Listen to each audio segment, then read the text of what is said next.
ضيوف الخير حياكم وبالأشواق نلقاكم أتيتم فالمدى فرح ونور البشر يغشاكم ضيوف الخير حياكم وبالأشواق نلقاكم أتيتم فالمدى فرح ونور البشر يغشاكم ونور البشر يغشاكم ملأتم حفلنا ألقا وعين الله ترعاكم زرعتم بيننا أملا فما أحلى أمانيكم ملأتم حفلنا ألقا وعين الله ترعاكم زرعتم بيننا أملا فما soo dhawaada oo ku soo dhawaada macadka Al-Furqaan xafladiisa qalin jabinta ee maanta ilaahay mahadi xafladda tani maanta waa xaflad qalin jabineed oo ay ku qalin jabinayaan oo kaga gudbayaan marxaladii dugsiga sare arday gaaraysa 199 arday 200 hal arday ay ka dhiman yihiin ayaa maanta inoo qalin jabinaya ilaahay subhanahu wa ta'ala mahadi weeyaan ardaydaas waa u hambalyeynayna waana la talinaynaa waa u hambalyeynayna inay marxalad ka gudbeen marxaladii waxbarashadooda kamid ah oo ay kor u sii socdaan guul ayay gaareen oo qofku noloshiisa markuu meel ka talaabsadaba de waa qofka jaranjarada ama salaanka korayo markuu talaabo qaadaba guul bay u tahay marka waxaan leenahay halka ka sii wada guusha iyo talaabooyinka aad hore u qaadaysaan talooyinkan siinayna waxa weeyaan in waxbarashada la sii wado oo waa bilow waxbarashadu sidoo kale iyaga cumrigooda waa bilow oo waa dhalinyaro dadka qalin jabinaya aan baraarujinaynaa in lagu dhaqmo cilmiga hadii culimo la yahay iyo hadii waalidiin la yahay iyo hadii dhalinyaro la yahayba sidii bulshadeena aynu uga dhigi lahayn bulsho ku dhaqanta akhlaaqda wanaagsan iyo dhaqanka islaamka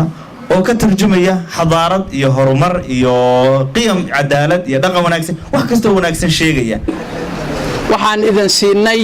mafaatiixda cilmiga ama furayaasha cilmiga furaha cilmiga marka waa albaabka cilmigu ku furaya cilmigi ma aadan gaadhin ama ma haysid ayaa marka uu macnuhu noqonaya marka hore waxaan leeyahay ardayda qalin jabinaysa ilaahay subxaanahu wa tacaala cilmigooda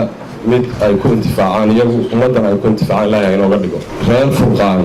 waxaa ku xisaabtameen kaalinta deegaanka iyo ummadda islaamka iyo cid waliba ay ka sugaysay waxa weeye inay iyagu noqdaan sidii sheekh jaamac maamulaha axmed kuwa uu tilmaamay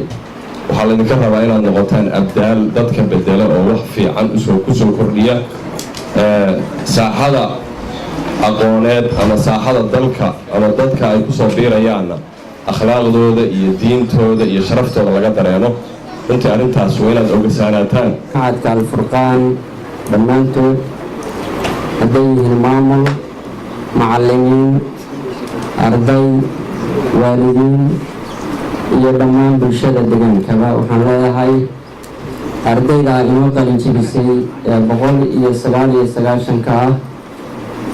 waxaan leenahay hambalyo macadkeena barakaysan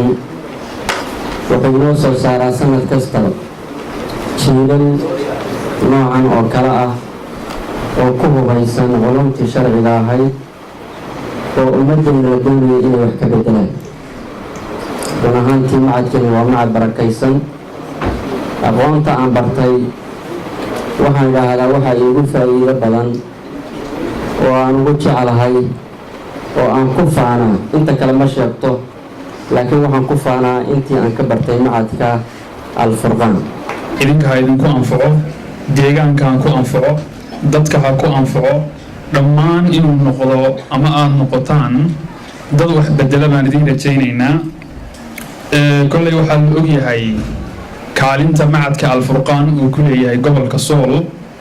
waxaan si gaar ah iyagana ugu mahad celinaynaa isla markaana ugu hambalyeynaa dhammaan bahda Al-Furqaan oo dhan oo ay ugu horeeyaan maamulkiisa Sheekh Cabdinaasir Xaaji Axmed runtii oo abaalka gobolkan uu ku leeyahay aan cidina gudi karin isla markaana aan kelmado iyo hadal lagu soo koobi karin oo salka u dhigay isla markaana hooskii loo baahnaa gaarsiiyay macadka dhanka scholarshipska ma haddii jaamacadda Nugaal ay labadii arday oo koowaad siisay إن شاء الله أنا وحنا سينينا لبض كسي حاجة هدي الله إنه صدحات يا أفراد هدي لبض سكرنا يجينا جاني أنا وسورد ويننا إن شاء الله وقت الخلاص وإلا يكيرا عبادة وتسوي نكسبود داشان أخلاقه معاملاتك دعوة وأركيسان باهدي اللي هذا ينسيب الأرتي دعوة ولا غلط بينك كورنتهاي الدعوة باللسان iyo الدعوة بالحال وحاقويا وكيا يقودها لبتيا قناتيا وحايق وعاقوها دان شكتي وقنيقا صار